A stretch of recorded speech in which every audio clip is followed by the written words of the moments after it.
Be be بیٹھی ہوئی تھی جنگ احد کے شہداء کی قبر پہ. حضرت حمزہ کی قبر پر بیٹھی ہوئی تھی، گریہ کر رہی ہیں. شخص آیا، بی بی کے دیکھا تو موقع کو غنیمت سمجھا، بی بی سے سوال پوچھا. اس نے کہا کہ حضرت علی نے اگر حق پر ہیں یا تھے تو اپنا حق کیوں نہیں چھینا، لیا کیوں نہیں؟ اگر حق پہ تھے تو قیام کرتے. تو بی بی نے فرمایا کہ امام کی مثال کعبے جیسی ہوتی ہے. لوگ کعبے کے پاس چل کے جاتے ہیں، کعبہ چل کے لوگوں کے پاس نہیں جاتا. امام ایسے ہی ہے. امام تک پہنچنے کے لیے ہمیں امام تک جانا ہے. امام نہیں آئیں گے ہمارے پاس.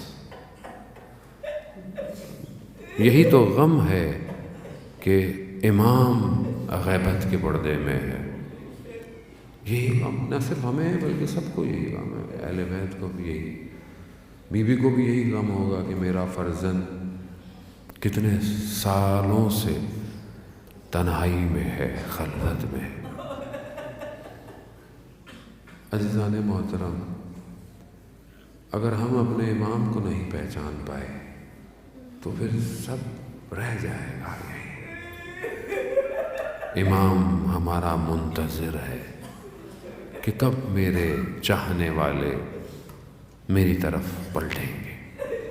اسی لیے خدا نے ہمیں توفیق دی ہے کہ یہ در توسل، اس در پہ توسل کریں، توسل کریں. آخری زمانے کی دعاؤں میں بھی یہی ہے کہ پروردگار تو ہمیں ثابت قدم رکھ، تو ہمیں اپنے کام میں ناصر فرما، نصرت فرما، اور تو ہمیں تبدیل نہ کر دوسری قوموں کے ساتھ. قرآن کہتا ہے نا، اگر تم نے نہیں کیا تو میں دوسری قوموں کو لے آؤں گا.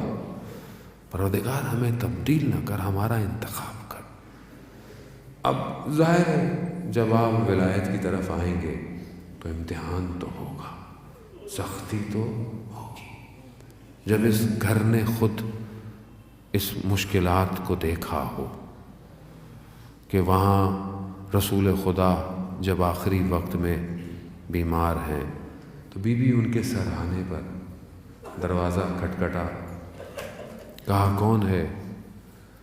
کہا بہت دور سے آیا ہوں، رسول کی زیارت کرنی ہے. کہا کہ ابھی بیمار ہیں، ابھی مناسب نہیں.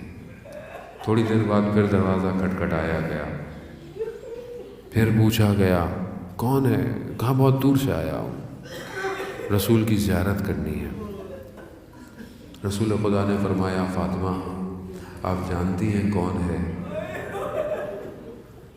کہا بیٹی حضرت اسرائیل ہیں، آپ کے احترام میں اجازت لے کر آنا چاہتے ہیں. السلام علیکہ یا رسول اللہ. ملائکہ آپ سے اجازت لے کر آتے ہیں، مگر یہ امت کیسے آئی؟ یہ امت کیسے آئی؟ وہ کس طرح آئی؟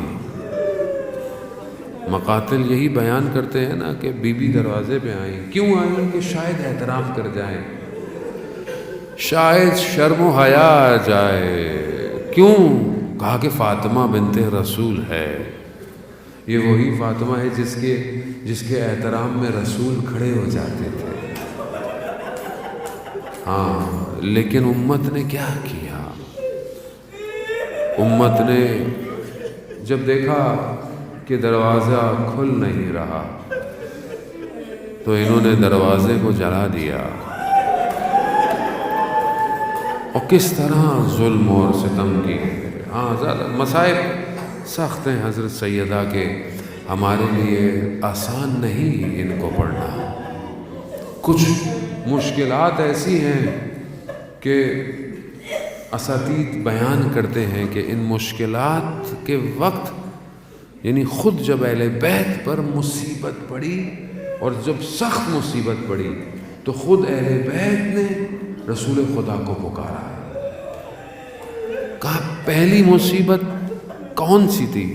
کہا پہلی مصیبت مدینہ کی مصیبت ہے کہ جب جلتا ہوا دروازے کو دھکا دیا گیا،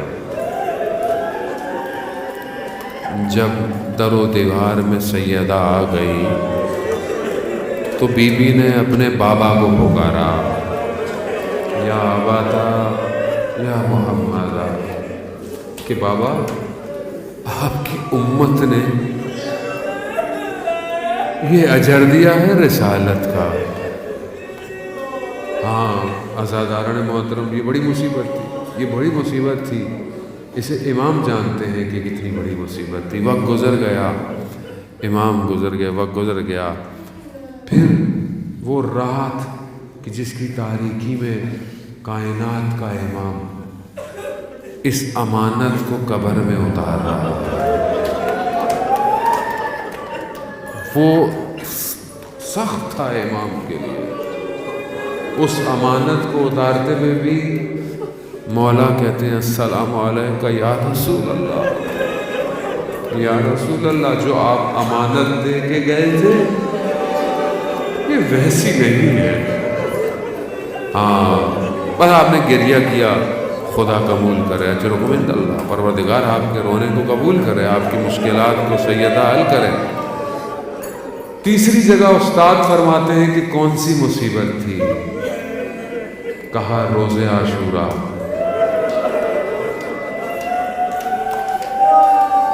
جب بہن چند قدموں کے فاصلے سے دیکھتی رہی،